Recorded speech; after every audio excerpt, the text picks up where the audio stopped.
আলাইকুম। দেশ ও দেশের বাইরে যে সকল ভাই ও বন্ধুরা আমাদের কৃষিচিত্র উল্লাপাড়া ইউটিউব চ্যানেল করতেন, সবাইকে জানাই আন্তরিক শুভেচ্ছা অভিনন্দন। আজকে আমরা এসেছি সেই ঐতিহ্যবাহী সিরাজগঞ্জ জেলা উল্লাপাড়া থানা পুকুরপাড় গ্রামে। আমরা শুনতে পেরেছি এক মহিলা উদ্যোক্তা, সে সুন্দর একটি পেঁপে বাগান করেছে। সে বাগানে গতবারও পরিচালিত করে অনেক লাভবান হয়েছে। তাই আজকে আমরা সেই বাগানে চলে এসেছি। সেই বাগানটা পরিদর্শন করবো, কী জাতের পেঁপে কেড়েছে, কী কী জাতের গাছ রয়েছে, কয়টা গাছ রয়েছে, কীভাবে চাষবাস করতেছে, সেগুলো আমরা তুলে ধরবো। মহিলা উদ্যোক্তা জানবো আমরা এবং আপনাদেরকে জানাবো। আপনারা আমাদের সাথে থাকবেন। ধন্যবাদ। ভালো থাকুন, সুস্থ থাকুন। তাহলে চলুন দর্শক, যাওয়া যাক আমরা সেই পেঁপের বাগানে। আমরা অবস্থান নিয়েছি, এখন আমরা ঘুরে ফিরে সম্পূর্ণ পেঁপে গাছগুলো দেখাবো এবং কীভাবে সে লালন পালন করে গাছগুলো তুলতেছে বিস্তারিত আমাদের ভিডিওতে জানবেন ইনশাআল্লাহ। সম্মানিত দর্শক, আমরা দেখতে পাচ্ছি সেই সুন্দর দেশাল মুরগি এবং সেই মুরগিটা কয়েকটা বাচ্চা নিয়ে টুকটাক টুকটাক করে খাওয়া দাওয়া করছে, দেখতে পাচ্ছেন। আমরা দেখতে পাচ্ছি যে নতুন মাটি এখানে ফালানো হয়েছে, সেই মাটিতে সুন্দর সুন্দর করে বিট করেছে, দেখতে পাচ্ছেন আপনারা। গাছের গোড়া দিয়ে ধান দিয়ে কিছু আগাছা এখন হয়েছে, আগাছাগুলো পরিষ্কার করে দিতে হবে, না হলে কিন্তু সার খেয়ে ফেলবে, দেখতে পাচ্ছেন আপনারা। এবং সুন্দর একবার টান টান মাটি এখানে, যখন বৃষ্টি বাদলের দিন এখন, সেই জন্য আমরা শুনতে পেলাম যে গাছের গোড়ায় উঁচু করে দিয়েছে। কিন্তু এই গাছটা কী কারণে মারা গেছে এটা আমরা শুনতে পেলাম যে তার গোড়া পচে গেছে, নিচে গোড়া পচার কারণে এই গাছটা শুকিয়ে গেছে। দেখেন, দেখতে পাচ্ছেন ভিতরে কেন পচে গেছে, কিন্তু এটা কখনো সম্ভব না হওয়া। দেখেন পচে শোভা হয়ে গেছে, শোভার কারণে গাছটা মারা গেছে। এটা গোড়া পচন রোগ বলে এনাকে। তো আপনারা এগুলো যখন থাকবে, এগুলো তুলে আগেই ফালা দিবেন, দিয়ে অন্য একটা চারা এখানে রোপণ করবেন। আমরা দেখতে পাচ্ছি সুন্দর সুন্দর গাছ, খুব সুন্দর গাছ হয়েছে। দেখেন, এই বাগানটা করেছেন একজন মহিলা। সে গতবারও এখানে করেছিল, অনেক ফল বিক্রি করেছে এবং লাভবান হয়েছে। সেই কারণে এবার একটু বড় আকৃতিভাবে করেছে বাগানটা। আপনারা দেখতেই পাচ্ছেন গাছ বড় হয়ে গেছে, কিছুদিনের মধ্যেই গাছে ফুল ফল এসে যাবে। এই যে মাটি আসা ধরে গেছে, একদম মাটির থেকে কিন্তু এই ফলগুলো ধরে, দেখতে পাচ্ছেন আপনারা। অলরেডি কলি এসে গেছে। আমরা দেখতে পাচ্ছি যে এই বাগানে শুধু পেঁপের চারাই রোপণ করেনি এবং গাছ গাছনি, আমরা দেখতে পাচ্ছি মরিচ গাছও কিন্তু এখানে রয়েছে, সুন্দর সুন্দর মরিচ গাছ। এগুলো যখন বর্ষা মাস আসলে মরিচের অনেক দাম হয়। এরকম চার সাইডে মরিচ গাছ দিয়েছে, এখানে অনেক মরিচও বিক্রি করতে পারবে। কে আসেন, আমরা এভাবে বাসাতে বসে না থেকে আমাদের বাড়ির আশেপাশে যদি একটু জায়গা থাকে, সেই জায়গাগুলোতে আমরা এই মহিলার মতোই আমরা এখানে গাছ রোপণ করে পেঁপে গাছ, মরিচ গাছ, বিলাতি গাছ, কদর গাছ, চাল কুমড়া, মিষ্টি কুমড়া, দেখেন সব রকমের গাছও সেখানে রোপণ করেছে এবং চারপাশ দিয়ে সবজি কলা গাছও রোপণ করেছে। আসেন আমরা এইভাবে গড়ে তুলি এবং আমাদের এভাবে একটা বাড়ির আশেপাশে যদি আমরা করি, তাহলে ইনশাল্লাহ আমাদের খাওয়া যাবে, বিক্রি করা যাবে এবং টুকিটাকি বাজার করে আমাদের একটা ছোট্ট করে সংসার চালানো যাবে। কিন্তু দেখেন অলরেডি গাছে কলি এসে গেছে, কিছুদিনের মধ্যেই পেঁপে আসবে। কত সুন্দরভাবে এই গাছগুলো রোপণ করেছে উনি, দেখে আমার মনটা ভরে গেল। দেখেন মাশাআল্লাহ, কত সুন্দর উস্তা গাছ, পাড়ে গেড়েছে উস্তা গাছ। দেখেন আবার আরেকটা জিনিস দেখেন, পুঁইয়ের শাক। ও দেখেন কত সুন্দর পুঁইয়ের শাক জাংলা দিয়েছে।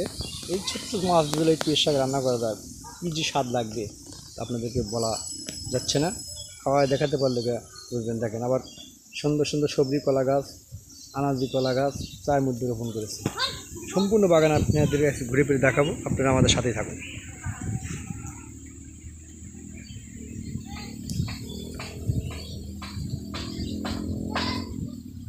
মাশাআল্লাহ, দেখেন কত সুন্দর আনাজি কলা গাছ।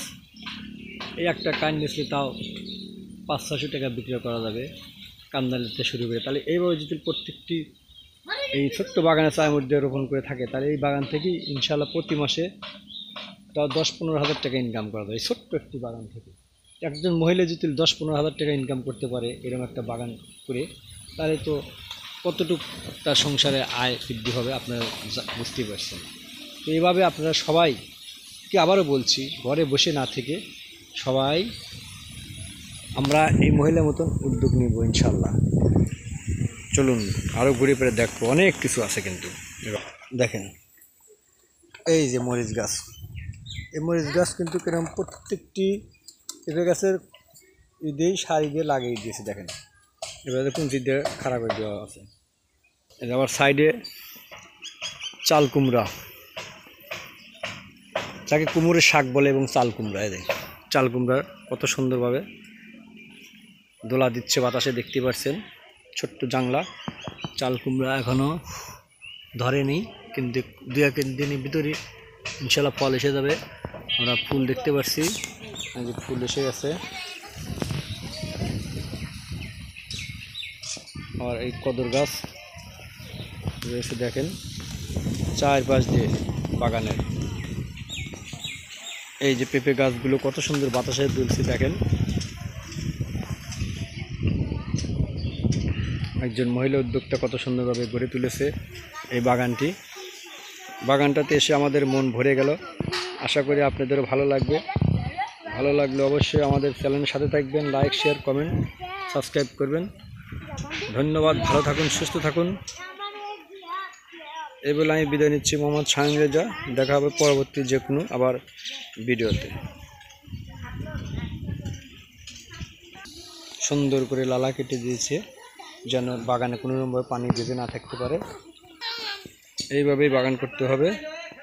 দেখেন পানি বের হয়ে যায় এখান দিয়ে, সম্পূর্ণ পানি।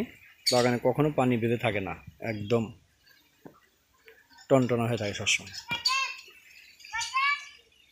মাশাআল্লাহ, দেখেন শুধু পেঁপে না, আবার টমেটো গাছও এই বাগানে গিরেছে। দেখেন কত সুন্দর।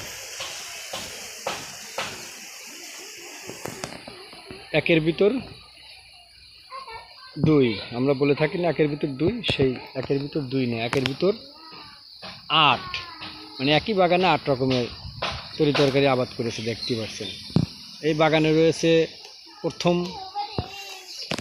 উদ্দেশ্য পেঁপে গাছ, তারপরে ভিতর দিয়ে রয়েছে সারি সারি মরিচ গাছ, তারপরে রয়েছে টমেটো গাছ, তারপরে রয়েছে কদর গাছ, চাল কুমড়া, আনাজি কলা, সবজি কলা, দেখতেই পেলেন সম্পূর্ণ কিছু রয়েছে। মাশাআল্লাহ, দেখেন পেঁপে কিন্তু অলরেডি ধরে গেছে। তো আমরা সেই বাগানের মালিকের সাথে এখন একটু কথা বলবো, চলুন। এই যে আমাদের ভাবি, তিনি কিন্তু সেই এই বাগানের উদ্যোক্তা, দেখতে পাচ্ছেন। উনি প্রত্যেক দিন সকাল বিকাল এই বাগানে এসে পরিদর্শন করে যে কোন গাছটা কী সমস্যা আছে, কোন গাছে কি লাগবে সম্পূর্ণ। তে আবারও বলতেছি, আপনারা ঘরে বসে না থেকে আপনি বাড়ির আশেপাশে যদি একটু জায়গা থাকে, আমাদের এই আফার মতন আপনারা এইভাবে গড়ে তুলবেন বাগানটা। দেখেন কত সুন্দরভাবে সে পরিষ্কার পরিচ্ছন্নতা করে রাখে, আগাছা মুক্ত সম্পূর্ণ বাগান, একদম পরিষ্কার পরিচ্ছন্নতা। তো এইভাবে আপনারা সবাই গড়ে তুলি, ইনশাল্লাহ সবাই লাভবান হতে পারবো, আমাদের অভাব দূর হয়ে যাবে ইনশাল্লাহ। সবাই ভালো থাকুন, সুস্থ থাকুন, আল্লাহ হাফেজ। এবেলা আমি বিদায় নিচ্ছি, মোহাম্মদ শাহিন রেজা। দেখা হবে পরবর্তী যে কোনো ভিডিওতে। এতক্ষণ আপনারা আমাদের সাথেই থাকবেন, ধন্যবাদ।